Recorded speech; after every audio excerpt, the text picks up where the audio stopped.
अपना तख्त लगाता है पानी पर, समंदर में, और अपनी जो उसकी औलाद है, शयातीन है, उनको फिर वो शयातीन इंसानों पर हमले करते हैं, विश्वास डालते हैं फिक्र फाके के, और इसी तरह उनके अंदर कुफर शिर्क के कि तुम ये काम करो, वहाँ जो ये तुम्हारा काम हो जाएगा, और ऐसे करके ये इंसान के ऊपर हमले करते रहते हैं और इंसान को गुनाह की तरफ, बुराई की तरफ ये इंसान की रहनुमाई करते हैं।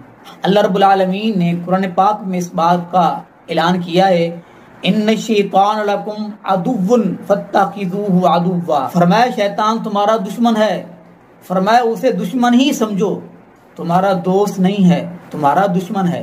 ये अल्लाह पाक फरमा रहे हैं। दोस्तों भाइयों, शैतान मुसलमानों को आपस में लड़ाकर बहुत खुश होता है। हदीस पाक में आया है कि शैतान अपना तख्त लगाता है पानी पर, समंदर में, और अपनी जो उसकी औलाद है, शयातीन है, उनको फिर वो भेज देता है इंसानों की तरफ, और सबके जिम्मे काम होता है कि तुमने ये काम करना है।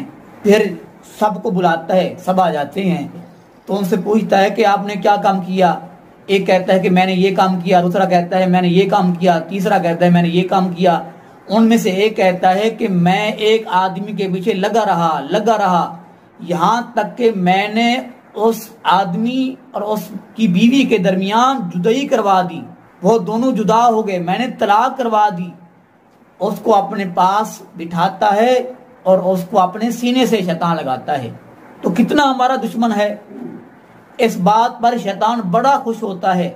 जो शैतान मियाँ बीवी को लड़वा कर उनके दरमियान जुदाई करवा दे और उनकी आपस में तलाक करवा दे, इस पर शैतानों का सरदार इब्लीस बड़ा खुश होता है, बड़ा राजी होता है।